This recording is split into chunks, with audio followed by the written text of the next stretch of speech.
let's say you've decided, hey, we want to try this. We want to do a community. You mentioned Mhm. earlier on in this conversation that you've got 15 people behind you, working on this. I'm assuming it wasn't 15 people when you first started. What kind of resources did you put against this when you were Oh, first starting out, and then how did that grow over time? yeah, it's a good question. So I mean, the people behind me are sort of like we Heinz Marketing does sort of B2B, sort of project consulting that isn't really tied to the coffee talk community, right? And so it's there's that's existed for 15 years, and then we Yeah. continue to grow that. The community itself, there's a full-time community manager with 6 Sense Hmm. that really sort of serves as the backbone operationally to make this work.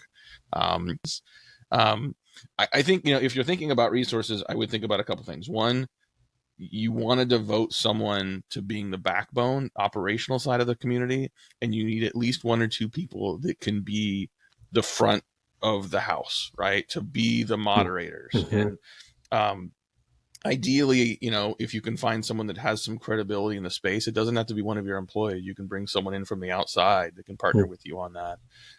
But subject matter expert and then conversation facilitator is important. And then having someone that can sort of make the back end work really successfully.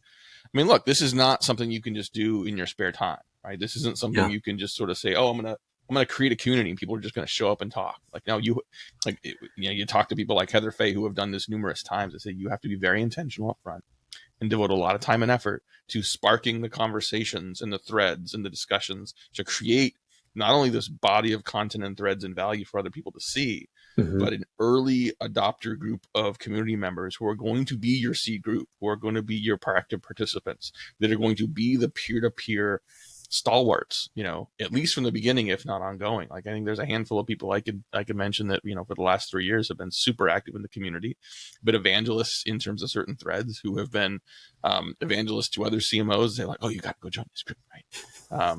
And sort of some of that, if you get lightning in a bottle, happens naturally. But I think also just being intentional about seeding that Hmm. to make it successful is huge.